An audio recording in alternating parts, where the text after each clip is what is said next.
Hi, everybody. Great to be with you again today. My name is Michael Millerman of millermanschool.com. Today, I thought we'd talk a little bit about Giorgio Agamben. Here's his book, Homo Sacer, Sovereign Power and Bare Life. I've been teaching this recently in private tutoring, and I thought that it could interest some of you, especially if you've heard Agamben's name or you've heard this phrase, bare life or Homo Sacer, and you don't know anything about what it means. So I'll discuss with you a little bit about that book. But first, I want to give you a little bit of background, and we can do that together through the form of an article reading. Because one of the things that Agamben was known for in recent years was for his criticism of the COVID mandates and the COVID vaccines and the lockdowns and that whole situation, if you can remember not too long ago, that we all went through.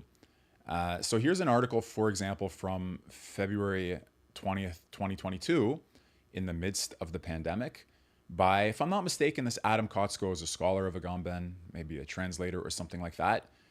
And here's one of a few different articles that were written about how can you have this great scholar that people are studying and learning from, and in some cases, colleagues or students of, and then he comes out during the COVID pandemic accusing the COVID lockdowns of being akin to what happened in Nazi Germany. So I thought that would be a nice topic for us to try to discuss. Let's start then with the article, and then I'll add to you things that I've learned from the book in teaching it recently. Okay, so what happened to Giorgio Agamben? By the way, you should know he's an Italian philosopher, well known for this Homo Sacer series of books. In February 2020, a hugely influential philosopher decided COVID lockdowns looked a lot like Nazi Germany. The fallout in academia and beyond has raged ever since. By the way, I hope this sounds okay. I listened to yesterday's live stream. I had something was unplugged and incorrectly set up, so it was way noisier than it should have been. Hopefully this sounds better. If it's too quiet or anything, let me know and I'll adjust.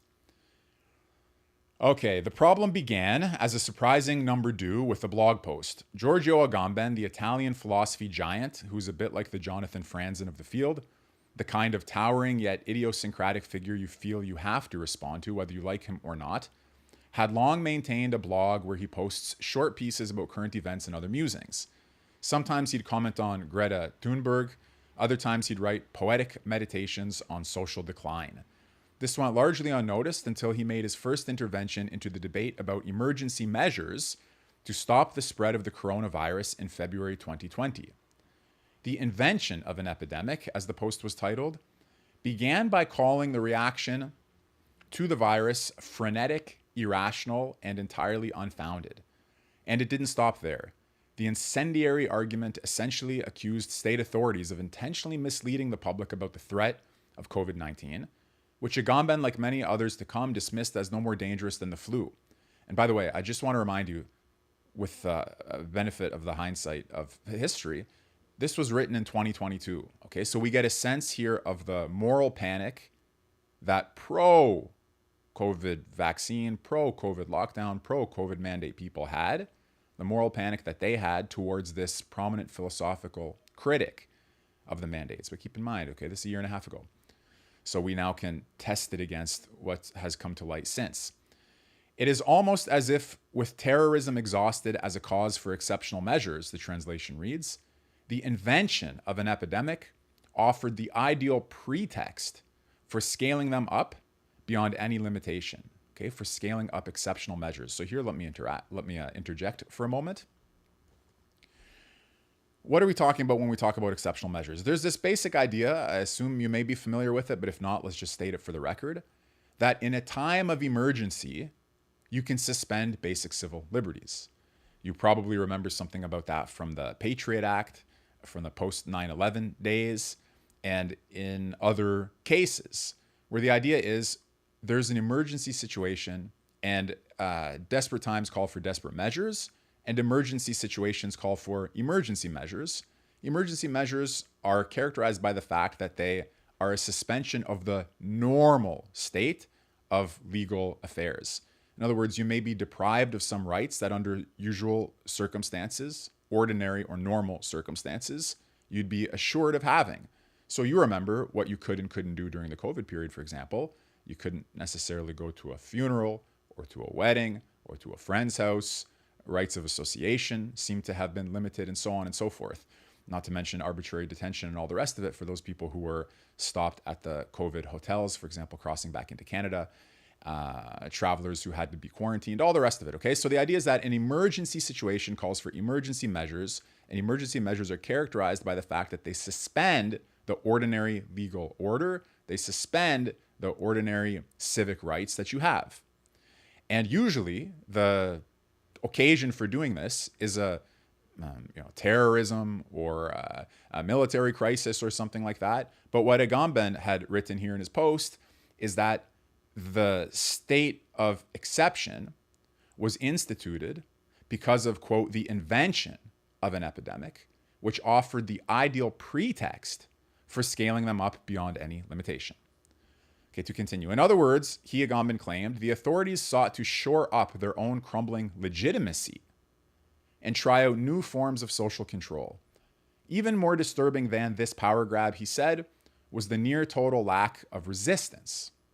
In a later piece addressing the Italian response, he claimed, "It is obvious that Italians are disposed to sacrifice practically everything, the normal conditions of life, social relationships, work, even friendships, affections, and religious and political convictions to the danger of getting sick." Okay, you remember that. Everything normal and ordinary for so many people went out the window just in order not to get sick. In another post, he decried people's willingness to accept the massive disruption of every aspect of their lives solely in the name of a risk that it was not possible to specify, a phrase that he repeats like a mantra. The Screed, this blog post about the dangers of the COVID state of emergency, was a sensation.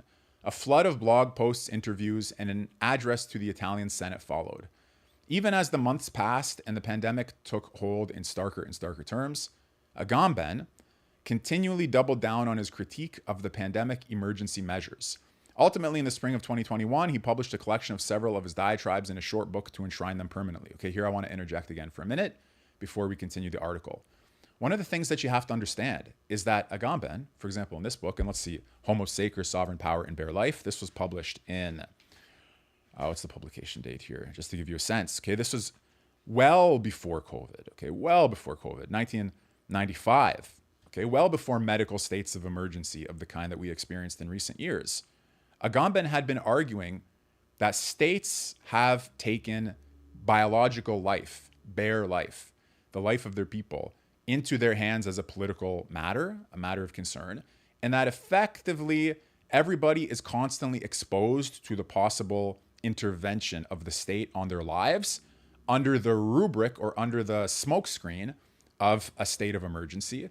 In other words, everybody all the time is exposed to the state's power of life and death, the state's power over your life and over your death, in the name of emergency measures. So that's 1995. He's writing about that, okay? And then COVID comes around and he sees before his eyes something that he's been talking about critically and warning about, in some sense, not quite frenetically, but, with great intensity and passion, he's been warning about. And suddenly COVID comes around and does everything that he said makes the modern world like a camp. You see, like a camp. So I should tell you that in Homo Sacer, the book, Agamben says, this new state of affairs where our political leadership, in concert with physicians and doctors, is wielding the sword of life and death over all of the people who are essentially always deprived of any civic rights. He said the best way to describe that structure is the structure of a camp, like a Nazi camp. But he says, look, I'm not saying that everybody in modern liberal democracies that are ruled by physicians, doctors, and other sovereign powers, I'm not saying, Agamben says, that it's equivalently brutal to the Nazi extermination camps. So in other words, when Agamben says that there's a similarity between the COVID mandates and the Nazi camps, he doesn't mean just like millions of people were brutally exterminated in the Nazi camps, so too millions of people are being brutally exterminated under the COVID regime. No. Rather, what he means is the following. What does it mean to be a camp in Agamben's analysis, again in this book? Very simple. The camp describes a structure, a place, a location, a region, a state or situation in which you are on one hand within the political community, so it seems, but on the other hand, deprived of the ordinary rights of the political community. So it's like a little vacuum, a little pocket of no legal status that exists within some legally constituted order. So the camp, the figure of the camp for Agamben, is the place in society or in a political community where although you're in, you're out, you're excluded, you're deprived. You have no legal rights, no legal status. You're in this very ambiguous state. You're like a dead man walking. You've been sentenced to death, but you're still alive, but your life has been deprived of anything but sort of its bare biological facticity. You know what I'm saying? So he has many examples of this besides the Nazi extermination camps. If you're being held, like, again, not an expert in this topic, but from what I've seen Julie Kelly writing about on Twitter in passing and Darren Beattie, some of the January 6th prisoners, for example, they're being held in America on no particular charges, deprived of basic rights in a sort of weird vacuum air bubble that's in the political order, but doesn't share the rights of the political order. Okay, someone I was talking to the other day, Guantanamo was a similar sort of status. The Nazi camps structurally had a similar sort of status. In some cases, the quarantine hotels under the COVID thing. So Agamben has always been worried about this topic. And then comes COVID, and suddenly everything that he saw is amplified to the nth degree. So he writes this blog post criticizing the COVID mandates. The result is a big sensation. And now we continue with the article. This was not the work of some isolated obsessive. Agamben is a colossal intellectual figure whose range and erudition have made him a major influence in essentially all fields within the humanities and theoretically informed social sciences for the past 2 decades or more. Okay, so those of you who have never heard of Agamben, you now learn something about his status in these fields. Though his doctorate is in law, early in his career, Agamben made his name primarily in philosophy and literary studies, partly on the strength of a fellowship at the University of London's prestigious Warburg Institute, and more importantly, his participation in an exclusive seminar with Martin Heidegger, who is easily the most influential 20th century philosopher in continental Europe. Okay, I have to just pause for a minute. Heidegger does come up at several key points in Homo Sacer, Sovereign Power, and Bare Life. I didn't know that they had done a seminar together. That's interesting and important. You know how important Heidegger is to this channel. I have many free videos on him, several courses on him in my school. Okay, so Agamben had studied with Heidegger. For decades now, Agamben's writings have been required reading across a range of humanities and social scientific disciplines, but he only became a true academic celebrity when he began working on politics in the late 90s. Google Scholar lists some 24,000 citations for his most famous work, Homo Sacer, Sovereign Power, and Bare Life, the book that I keep holding up to you here, including engagement from top-tier scholars in multiple fields. Most academics are lucky to get citations in the 100s, much less grace the pages of the leading lights of several disciplines. Okay, so this book proved to be hugely influential. Now, those same ideas that have had such a huge impact are being used to advance conspiracy theories, this author says, and decry the supposed persecution of anti-vaxxers. Okay, I should say, as somebody myself who did not get the COVID mandate, the mandated vaccines during that whole period of hysteria, there's something to the idea that people who didn't get vaccinated were persecuted. So those same ideas that have had such, okay, I'm not claiming that I was persecuted, but you know what I mean, right? Deprived of the ability to cross borders and so on. Now, those same ideas that have had such a huge impact are being used to advance conspiracy theories and decry the supposed persecution of anti-vaxxers. An author who's better known for teasing out the subtle nuances of Plato and Aristotle in the original Greek has come to sound disturbingly like a right-wing crank, to the point where an actual right-wing crank has praised his writings in the New York Times. Very far-right politicians in his own country have invoked his considerable intellectual authority to argue for their cause, and online anti-vaxxers have made memes calling for him to become the president of Italy. Okay, that's kind of funny. Maybe we should pull some of that up just to see. By the way, here he is, Giorgio Agamben. the younger man, the older man, but that's Agamben. Okay. Homo Sacer is on one hand, here's the first volume, the one that I've been showing you, Sovereign Power and Bare Life, but it is a series of books covering these other topics as well. Civil War as a Political Paradigm, Sacrament of Language, Theological Genealogy of Economy and Glory, Archaeology of Duty. Okay, some very thoughtful, learned books worth reading and studying. But as I mentioned, highly critical of state intervention on biological life, which primed him to become a leading critic of the COVID mandates. Let's just see this for a minute. Will we be able to see? Nope, that meme was removed. Okay, whatever. We'll stick with, what was this? Okay, we'll just stick with the article we're reading. As a professor in the humanities, the author of this article writes, I would be concerned to see any respected senior colleague's career take such a turn.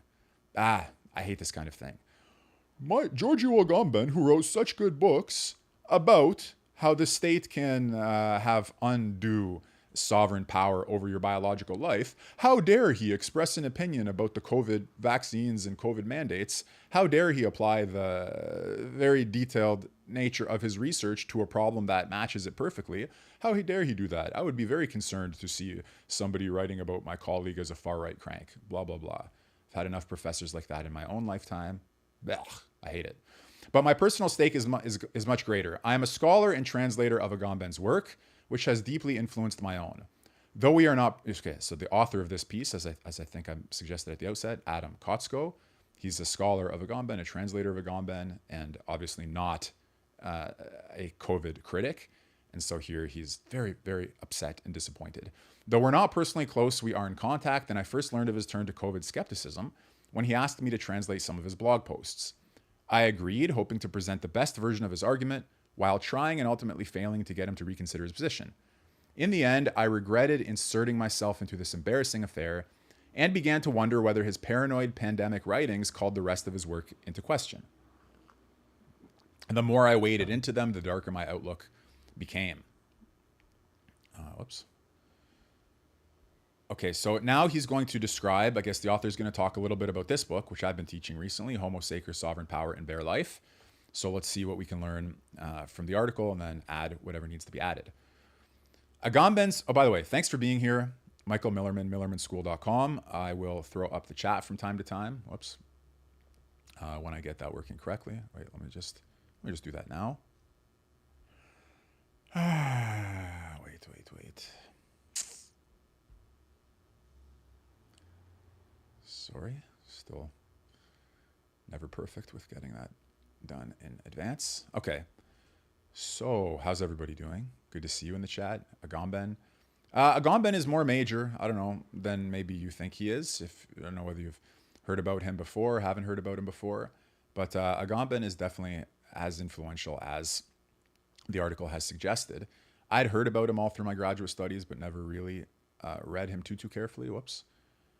One work of his that I do remember having read, which was pretty great, I think it was this one right here, The Kingdom and the Glory for a Theological Genealogy of Economy and Glory. But anyhow, let's go back to the article. Okay, here we go. So Agamben's new arguments about coronavirus restrictions are explicitly grounded in the book that made him most famous. In Homo Sacer, Agamben argues that political power in Western societies is founded upon the decision to include some people within the protections of the law and exclude others, stripping them of their human privileges and reducing them to a state he designates as bare life. This is not a simple division between insiders and outsiders as he conceives it. In this scheme, those who are reduced to bare life, this is important, are not expelled from society, but included in it as a subhuman class that is excluded from the formal protections of the law, but is nonetheless foundational to the social order. Okay, do you understand that? So somebody is excluded from the law, but they're contained within the system. So the system contains within itself something that's excluded from it. And that structure, including what has been excluded, and being excluded and nevertheless included, is for him the structure of sovereignty. That's how political sovereignty is constituted. It's always constituted by by banishing certain people from the possession of rights and so on. Okay, so this is not a simple division between insiders and outsiders. You see, the outside is included. The excluded are included, but then they can also be exposed to killing without punishment. Agamben's primary example of the production of bare life is the Nazi Shoah, meaning Holocaust, which stripped Jews and other victims of their citizenship to expose them to the limitless violence of the concentration camps. Though excluded from society in one way, through the loss of citizenship, these groups became the primary focus of the Nazis in another sense, as all of society was organized around carrying out the final solution. Agamben believes that Nazi Germany, far from being an exceptional deviation, was paradigmatic for modern politics. Okay, if you remember, I mentioned that earlier. Though not that everybody gets annihilated in extermination camps, but that everybody's now in this situation where, in principle, they can be deprived of rights in a state of emergency, and so on. So the supposedly normal operations of our legal institutions always carry with them the threat of turning, suddenly and without warning, into a new concentration camp. Part of his argument for this explosive claim is that everything that happened under the Nazis was, disturbingly enough, completely legal in one sense. The Nazis legitimated their actions via Hitler's declaration of a state of emergency that allowed him to suspend civil rights and normal legal processes. Okay, just going to interrupt the reading of the article to ensure that you know, if you don't already, this idea that you can suspend the legal order for the sake of the legal order, or that you can declare a state of exception and have a modified understanding of the rights that apply. Because what is the status of rights when you've suspended the legal order? It's a deep question in legal and political theory, and it was first really popularized, I would say, in our time by Carl Schmitt, and then by readers of Schmitt who tried to think it through, who tried to continue to think it through, like Agamben. In his 2005 follow-up book, State of Exception, whose title is based on a more literal translation of the German word for state of emergency, Agamben argued that all the major Western nations have increasingly declined to govern by means of normal constitutional processes and have come to rely on emergency powers, even in response to seemingly workaday problems like economic downturns. Okay, guys, that should sound familiar to you. That should sound like a plausible notion. To quote Agamben's idol, Walter Benjamin, a German Jewish intellectual who witnessed the rise of Hitler and ultimately died by suicide to escape deportation to a concentration camp, quote, "The state of exception has become the norm." Okay, so normally you suspend the legal order because there's a terrorist threat or something like that, but now it's always in a state of suspension. This is the idea. It's constantly in a state of suspension. You're no longer protected by normal constitutional processes. Everything is implicated in a state of exception, in a state of emergency, and in a suspension of ordinary legal order. At the time of its U.S. release, in the darkest days of the Bush administration's war on terrorism, state of exception's diagnosis seemed less hyperbolic than prophetic. As Agamben pointed out several times in the text itself, George W. Bush really was claiming expansive emergency powers, grounded both in laws like the Patriot Act and in claims about the intrinsic powers of the presidency. And he was using those powers to create a whole new class of human beings, the so-called enemy combatants, who were imprisoned, tortured, and executed via drone strike with little to no judicial oversight. In some cases, even US citizens were assassinated on the executive's sole say-so. In the 90s, when Homo Sacer was originally published, Agamben's argument that the Western powers were hardwired to produce concentration camps could have been dismissed as extreme or absurd. But in the wake of Abu Ghraib and Guantanamo Bay, it was alarmingly plausible. Here, I just want to add something really quickly. Let me pull up an article for you. I think it was this one. So we're not going to read this, but I just want to show you, make a quick connection. Here is an article you might have seen. Oh, maybe we even read it. I can't remember. A Guide to Understanding the Hoax of the Century, 13 Ways of Looking at Disinformation, published in Tablet Mag by Jacob Siegel, March 20th, 2023. Why do I mention this? Because one of the arguments, if I remember from that paper, that applies here. So in what we just read, you had places like Guantanamo Bay and Abu Ghraib and enemy combatants who are deprived of legal order, legal process, and all of that. But one of the things more recently under Biden that some people have claimed is happening is that all of the tools that were previously applied in the post 9/11 era to foreign enemy combatants is now being turned around and applied to quote unquote domestic extremists, quote unquote domestic enemies, America's own dangerous 49 to 50% anti-Biden group, that they themselves are being treated in effect as domestic and enemy combatants and therefore deprived of very basic civil liberties, including in particular, why I refer to the Tablet Mag article, when it comes to gathering of information, when it comes to all of those kinds of things. Okay, so the idea is that you can apply what previously had applied only to foreign combatants now to domestic enemies as well. Anyway, so what he warned about in Homo Sacer may have seemed crazy in 1995 or 1998, but certainly didn't seem so crazy in the wake of Abu Ghraib and Guantanamo Bay. This argument about the relationship between sovereign emergency powers and the production of disposable bare life single-handedly launched Agamben to international academic fame. He became an unavoidable point of reference for academic analysis of the war on terrorism, most notably in Judith Butler's book Precarious Life, and scholars took the idea and applied it to other sites of state violence like prisons, borders, and refugee camps. Even critics of his thesis often accepted many of its premises. The Black Studies scholar Alexander Weheli argued in 2014 in Habeas Viscus that Agamben's focus was too Eurocentric and that the slave plantation was actually a more suitable paradigm than the concentration camp, but he did not question the idea that ultra-violent dehumanization was foundational to Western power structures. Now, this authoritative work has taken on a distorted new shape in Agamben's own hands. In the past 2 years, meaning, remember, this is written 2022, so during the COVID lockdown period, anti-vaxxers and anti-lockdown protesters have repeatedly abused the memory of the Holocaust by comparing their own situation to that of European Jews in the middle of the 20th century. Agamben's recent writing on the pandemic represents the most deeply articulated, academically advanced version of this argument, and its influence has disquieted Agamben's peers.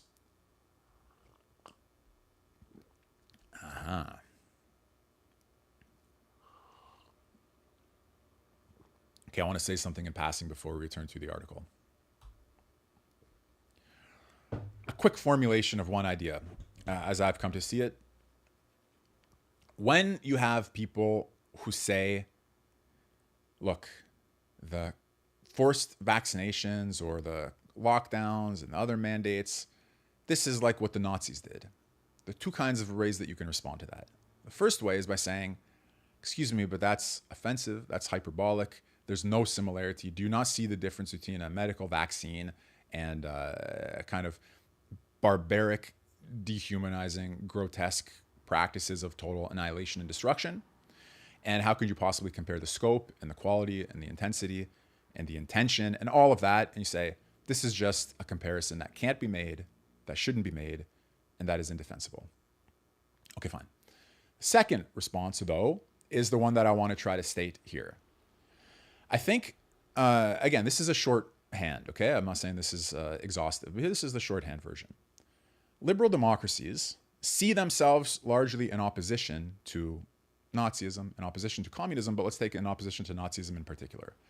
And they say Nazis were the ones who used state power to do medical experiments on their population. Or Nazis were the ones who really dug deep into the biology, into the bare life of their citizens. And since we're not Nazis, we're liberal Democrats, and since biopolitics is what characterizes what the Nazis did, clearly there's no such thing as liberal democratic biopolitics. In other words, it's like when Ahmadinejad said there are no gays in Iran. Okay, obviously there are, but if you have your regime is structured by the thought that everybody who's gay is in America or Tel Aviv, and everybody who lives in Iran is a traditional whatever, okay, then clearly there are no gays in Iran. Well, here too, there's no biopolitics in a liberal democracy, would be the thing, because biopolitics is a Nazi phenomenon. But what does that mean? It means that liberal Democrats, liberal democratic types, our governments and the supporters thereof, they don't like it when you point out, well, what about chemical castration, quote unquote? What about medically assisted death? What about the vaccine mandates? What about these other instances where there clearly is a biopolitical dimension to contemporary liberal democratic societies? Well, if you've already said that all biopolitics is what Nazis do, you become blind to the way that that operates in your own political system. Either become accidentally blind or you've deliberately blinded people to it so that it becomes too taboo. And I think this is one of the things. When my hunch was, as I was reading Agamben and getting a sense of how other people, liken what happened during the COVID period to what happened during the Nazis, or sometimes you see even people like Jordan Peterson when they talk about transgender issue and they use the language of chemical castration. It makes regime liberal Democrats very uncomfortable because it's a reminder we do biopolitics too. Medically assisted death, we do biopolitics too. So that gives you maybe one possible way of thinking about it. Separately from how could you possibly suggest that a vaccine is the same thing as a gas chamber? Agamben's academic fans might want to dissociate his pandemic writings from the work that made him famous. But it's now clear that Agamben himself views the present situation as a radical confirmation of his thesis. Where previous states targeted specific groups, he argues, the pandemic measures embrace the entire population, reducing people to quote-unquote bare life by depriving them, at the peak of the lockdowns, of all their rights, political, economic, religious, even the right to bury their own dead, in the name of sheer biological survival. Let me just ask here. I don't mean to probe. I don't mean to pry. It's not really my business. But if you're watching this and you want to comment in the chat or you want to comment on the video, and whether you were on the pro or anti-vaxxer side, whether you got the vaccines or didn't get them, did you experience anything like what's described here? Being deprived of basic rights, political, economic, religious, even the right to bury your own dead. I heard stories of people who were not able to go to weddings, who were not able to go to funerals. Maybe, that is, you can see how that would bother somebody who's concerned about these topics theoretically and has been for decades. In the name of their sheer biological survival, people were deprived of all of these rights. Okay, that's another important point. Bare life means in the name of their sheer biological survival. What's worse from Agamben's perspective is that everyone seems so eager to go along with it, submitting to a medicalized dictatorship, and even claiming, like SS Commander Adolf Eichmann, that cooperating with it is their moral duty. I wonder, this video is not going to get taken down, is it? I'm just reading somebody's article. When Agamben, and who cares? We're doing it now anyway, so if it gets taken down, who cares? When Agamben asked me to translate the essay in which pandemic collaborators were likened to Eichmann, I, Adam Kotsko writes, prevailed upon him to let me exclude the inflammatory comparison from the English translation, though it remains unaltered in the Italian original. Oh, that's interesting. Look, he said, hey, let's leave the comparison to Eichmann out of the translation. Kind of censorship in the translation from the Italian to the English. Even leaving aside the rhetorical excess of the Nazi comparison, I was disturbed by how much his pandemic critiques seemed to dumb down his insights from Homo Sacer, when he had spent the last 2 decades deepening and complicating his analysis of Western politics. Though the works of that period, many of which I translated for Stanford University Press and Siegel Books, have had less impact, they are, in my view, much more subtle and interesting. Where Homo Sacer focuses only on the most extreme situations, books like The Kingdom and the Glory or Opus Dei focus on how our everyday activities participating in the economy shore up destructive Western power structures. At first, I tried to locate that nuance in his new writings. I emailed Agamben to ask why his analysis of capitalism, for instance, was absent from his pandemic writings. I hoped that he might be spurred to reflect on the ways that demands for freedom from pandemic restrictions could serve to victimize workers who would be forced to expose themselves to the virus. So in other words, this guy who was writing this article said, I asked Agamben to use some of his previous books to defend the lockdowns. He never wrote back, but the next essay I was asked to translate did discuss economics, only to claim that even capitalism has now submitted completely to the supposed religion of medicine. At that point, I stopped trying to change his mind, and he stopped asking me to translate his essays. The author adds parenthetically, I approached Agamben for comment for this article. Initially, he said he'd speak to me, but he ultimately stopped responding. When I wrote to ask some of my academic colleagues about Agamben's most recent writings, all agreed that no one should have expected him to trust the motivations of politicians and public health authorities. Carlo Salzani, a researcher at the University of Vienna, who published the first Italian language study of Agamben, told me that Agamben has always been concerned with the way governments and power, more in general, weaponize crises in order to tighten their grip on the lives of people. Guys, you know that, right? Every government wants a good crisis and wants to make sure it doesn't waste it. But he lamented the way Agamben has let his moral outrage turn his politico-philosophical analysis into a crusade. Yeah, there are certainly academic types. I add here my editorial comment. There's certainly academic types who do not like it when you apply your theoretical training to a practical issue against the grain. They don't mind if you're an activist, if you're the right kind of activist. You know that. There are many academic activists. And academic activism is okay if you're on the right side of activism. If you're a radical leftist activist, that's okay. If you are in any way right-wing conservative activist, that's not okay. Asked whether the philosopher's pandemic writings are a natural outgrowth of Agamben's previous work, Salzani replied, perhaps the way he sees the pandemic is a natural consequence of his previous analyses, but I believe he got stuck in a rigid and limiting pattern from which he's unable and unwilling to escape. By the way, to be fair, that also happens too. People can get stuck in patterns of thought that become too limited. And therefore, it's nice to have sometimes helpful criticisms from your colleagues and from your friends. Eric Santer, a professor at the University of Chicago who's drawn repeatedly on Agamben's concepts in multiple works of literary criticism and political theory, offered a similar lament over this intellectual inflexibility. I see Agamben's statements about the pandemic as a transformation of his own work into a kind of ideology, something that makes him too much an easy target for his critics. More than anything else, this saddens me, he said. There are parts about this, I offer, again, my editorial comment, that remind me too much of the nonsense that I heard from professors when I was working on Dugan as a graduate student. You know, suddenly it's ideology. As soon as you use it to start to think about the world, it becomes ideology. Even though very often the people who make that accusation are as ideological as they can be. But okay, fine. What's this a picture of? A December 5th rally in Brussels against the Belgian government's anti-COVID measures and mandatory vaccination. And you see that yellow star is supposed to be very objectionable that anybody would think about COVID mandates in the same terms in which they think about the Nazi Holocaust. Most puzzling to me, the author continues, was Agamben's failure to see the obvious difference between the Nazi regime, which aimed to exterminate life, and the pandemic measures that were aimed at saving it. But the politics of public health policy have long been fraught, and the profession's track record can be difficult to celebrate wholeheartedly, as some of my colleagues noted. Penn State professor Claire Colebrook, co-author of a book on Agamben's politics, said she views it as unfortunate that Agamben's skepticism about science and medicine aligns him automatically with the right-wing position in the US. It should be possible to question the particular forms of science that governments choose to pursue, she told me, especially when they neglected to maintain healthcare systems, as Agamben points out.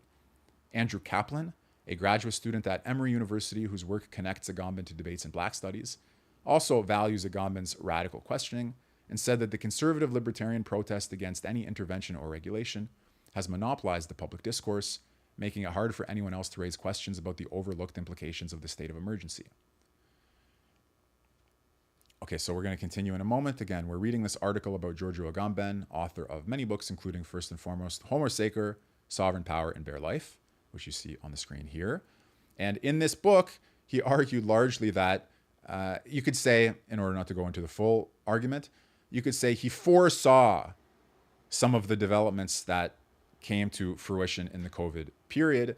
And then he was particularly primed to be very suspicious and very critical of the way that governments reacted to COVID and the way they exploited it to deprive people of their basic civil liberties. Okay, I'm just going to have a drink of coffee here. Give me a moment. Not going anywhere, just readjusting. Thanks for being here. Like, share, subscribe, comment.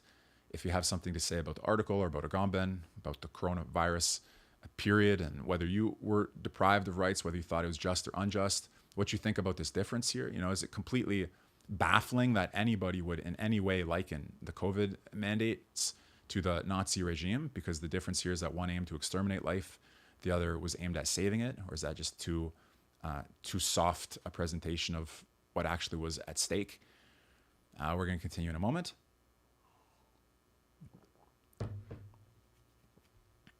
Agamben's skepticism of medical authorities is a main point of continuity in his thought. When my bafflement at his position on the pandemic prompted me, the author writes, to look back at Homo Sacer, I noticed that, unlike the political examples that dominate state of exception, most of his examples of the production of bare life were medical in nature. Let me just think, because I just taught that recently. That's only half true. He does provide examples, medical examples of the production of bare life, but it's not true that that's most of his examples, I would say.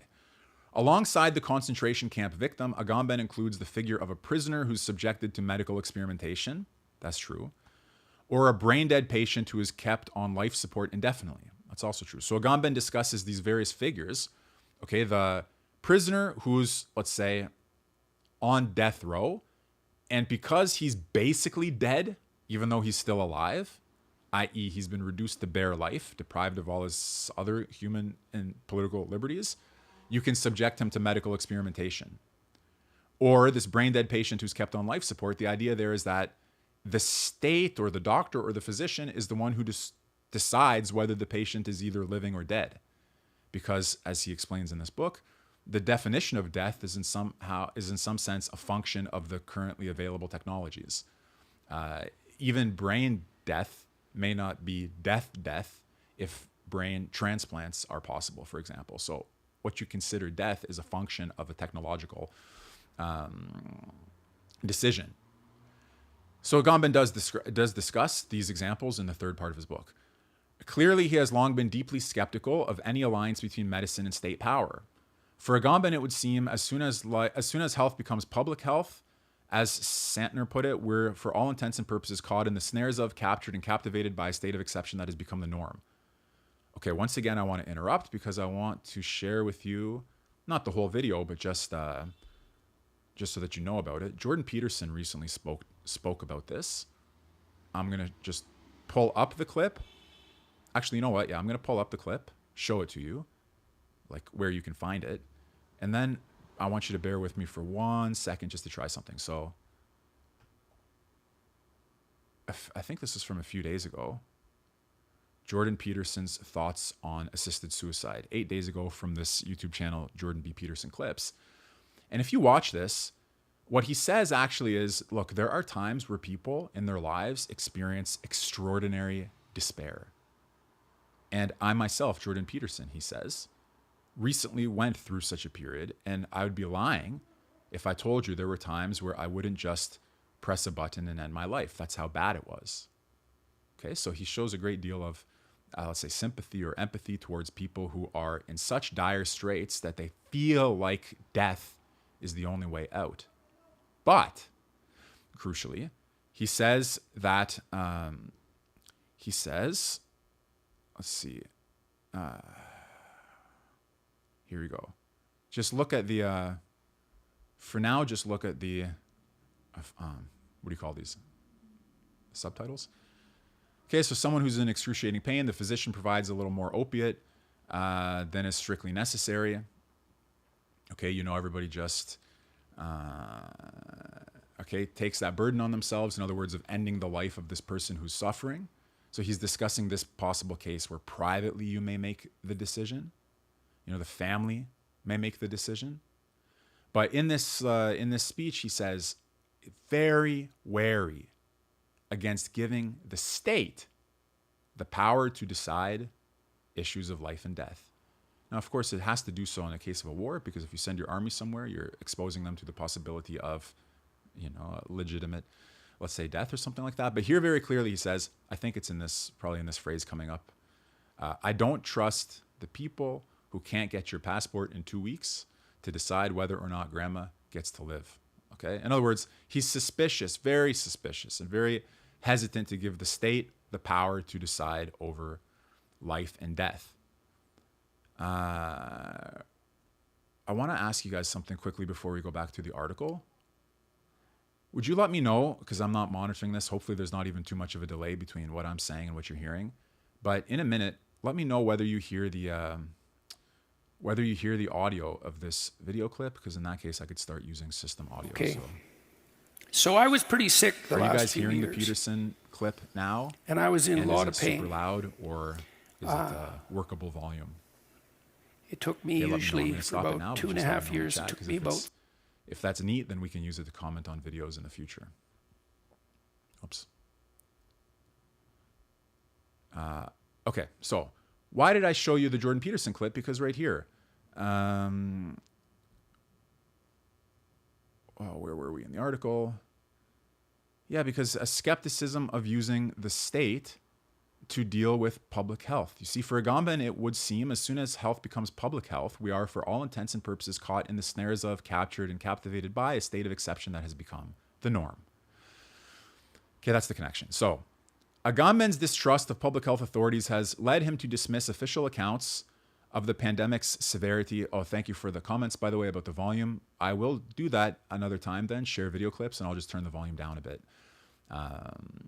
Which is not a problem, very easy to control. So thank you. Agamben's distrust of public health authorities has led him to dismiss official accounts of the pandemic's severity and arguably spread disinformation. As mentioned above in his first essay on the pandemic, written when Italy was suffering from a dramatic first wave of COVID infections, Agamben claimed that the novel coronavirus is essentially no different from a normal flu. When pushed on that point by an interviewer for Le Monde that same month, he responded, "I'm not going to get into discussions between scientists about the epidemic. What interests me are the extremely serious ethical and political consequences that flow from it." Nevertheless, he returned again and again to the idea that the severity of the pandemic has been exaggerated, claiming in April 2020 that the data on the epidemic are furnished in a generic way and without any criterion of scientificity. Later in July 2021, he wondered aloud whether mass vaccination is leading us lemming-like to mass extinction.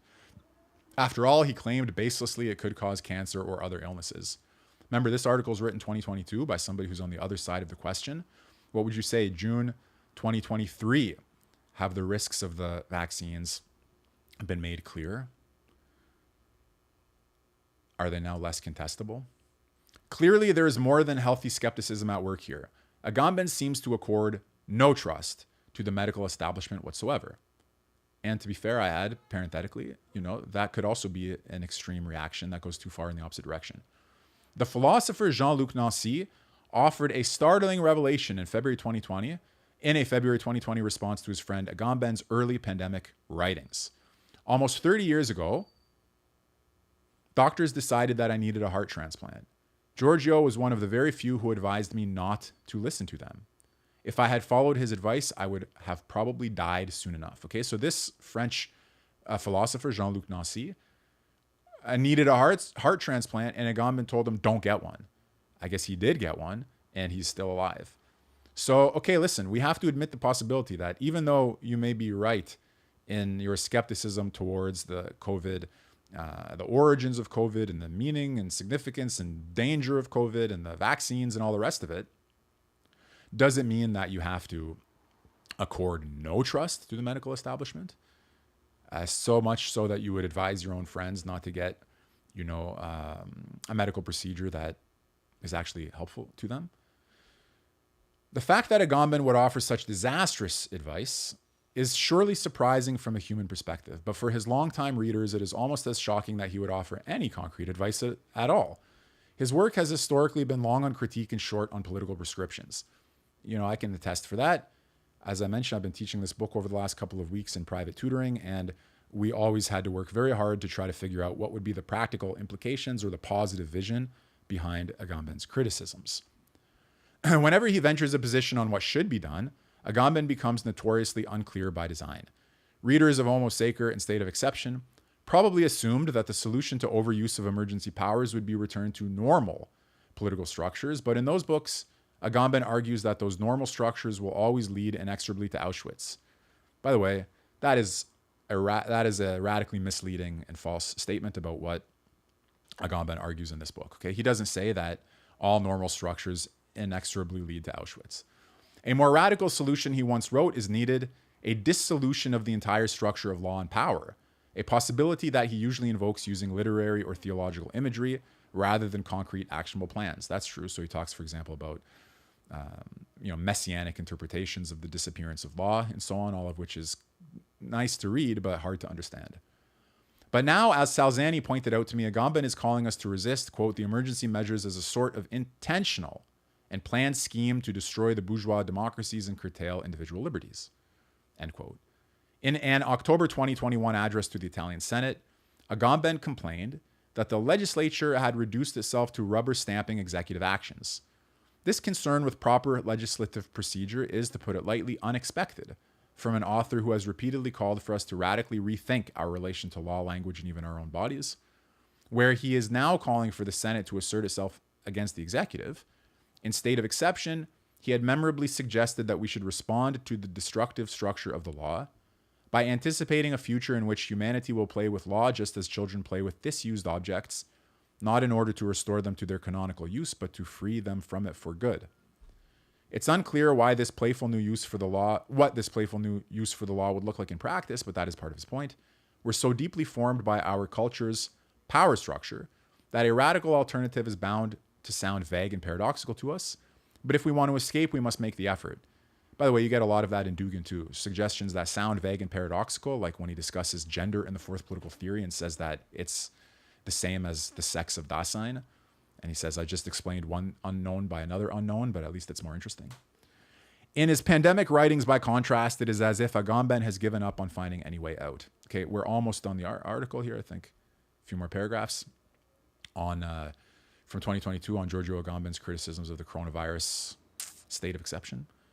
As I contemplated this chapter of Agamben's intellectual life, the author continues, I realized that if there's any truth in his embarrassing pandemic screeds, it is one that we did not need to hear from him, and certainly not in the form his reflections took, namely that there's more to life than sheer survival. The same insight is formulated more helpfully by Simone de Beauvoir, who writes in Ethics of Ambiguity, someone told a young invalid who wept because she had to leave her home, her occupations, and her whole past life, get cured, the rest has no importance. But if nothing has any importance, she answered, what good is it to get cured? The problem is that Agamben has offered no philosophical tools to formulate any collective answer to the question of what matters most to us. Agamben has always been a man of the left, albeit an idiosyncratic anti-Marxist anarchist, but his apparent overlap with the right wing in his pandemic writings is no accident. If any action by the state, including by state medical authorities, is always intrinsically oppressive, then we have no alternative but to fall back on our own individuality, exactly the libertarian position that the right wing has used for decades to cut off in advance any effort to challenge existing power structures. In Agamben's case, excessive distrust of any state authority has blinded him to the ways that individualistic approaches to the pandemic have reinforced corporate power while exacerbating the pandemic. The so-called essential workers, along with so many others, have been reduced to disposable bare life, not by direct state intervention, but by policies that claim to set them free. Whatever isolated insights we might be able to glean from Agamben's pandemic writings, a political thinker who can't see the ways that Western structures of power victimize us through our very own freedom is missing a great deal, in fact, nearly everything. Even here, though, you can make the case that he's failing to live up to his own insights. The idea that freedom can be a trap is one of the central ideas of my own work, Adam Kotsko writes. And ironically, it's an idea that I drew in large part from a critical reading of Agamben's post-Homo Sacer writings. And now we're right at the end.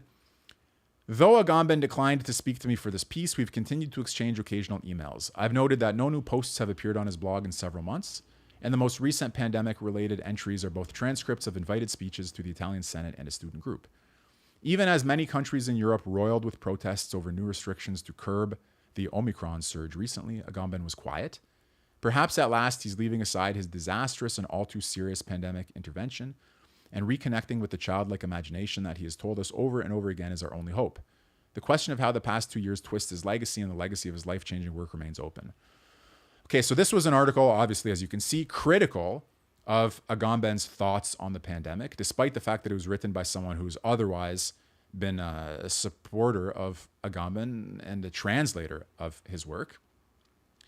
Really, the reason I wanted to share this with you, a couple of different reasons. One, in case you've never heard of Agamben and you think it's interesting that there's this Italian figure who writes about biopolitics, state sovereignty, states of exception, who is actively opposing the coronavirus, but who's also a highly reputed political theorist, philosopher, and legal theorist, and so on, just so that you're aware of him. Also because I just finished teaching Homo Sacer, Sovereign Power and Bare Life in private tutoring, and I thought it'd be nice to just talk to you about it briefly here. It's a difficult and a dense book, so I can't really get into the details with it, but you've heard before, sovereign is he who decides on the exception. Agamben writes, in modern biopolitics, sovereign is he who decides on the value or non-value of life as such. Life, which with the Declaration of Rights has been invested with the principle of sovereignty, now itself becomes the place of a sovereign decision. So what's a life that's worth living? What's a life that is not worth living? Somehow the sovereign in a state of biopolitics is the one who gets to decide that. There's a lot in this book that's well worth reading. It's dense and it's difficult. Some great passages here, well worth thinking about the significance of Heidegger in relationship to Nazism. Obviously, we can't go into that now. Too advanced and too long a question, but there you go. Okay, if you've never heard of Giorgio Agamben, you should know both the recent scandal around his opposition to the coronavirus mandates and vaccines and all of that, and you should also know him more generally. Here's what he looks like. Here's his collection of most famous works in one volume. It's the one I keep holding up for you, but here's some others that he's written. Okay. There are other articles about him. For example, you see here, Agamben, WTF, or How Philosophy Failed the Pandemic. Another article, critical. How could this person whose books we like take a position opposite from the one that we took? How can he have the same position as those right-wing anti-vaxxer fanatics when otherwise he's been so important to us as a theorist? So that's the spirit of these articles, and hopefully now you know a little bit about that and consider it interesting. So thank you for being here. From time to time on this channel, we live stream article readings, as you know, as well as good old-fashioned videos that I just post, which I've been doing less of lately because this is more fun, easier and more fun. And on these videos, I can interact with you in the chat. On the other videos, I can't. Like, share, subscribe if you enjoy the content, comment, and visit millermanschool.com. There are free introductions to philosophy. There are a lot of great courses you can choose from. There are a lot of things you can learn, whether you end up buying a course at the school or not. If there are articles that you'd like me to discuss or topics that you'd like us to cover on the channel, us, I mean me and you, okay, then let me know, and I'll get to what I can get to. I enjoy doing this with you, and until the next time, take care, be well, goodbye.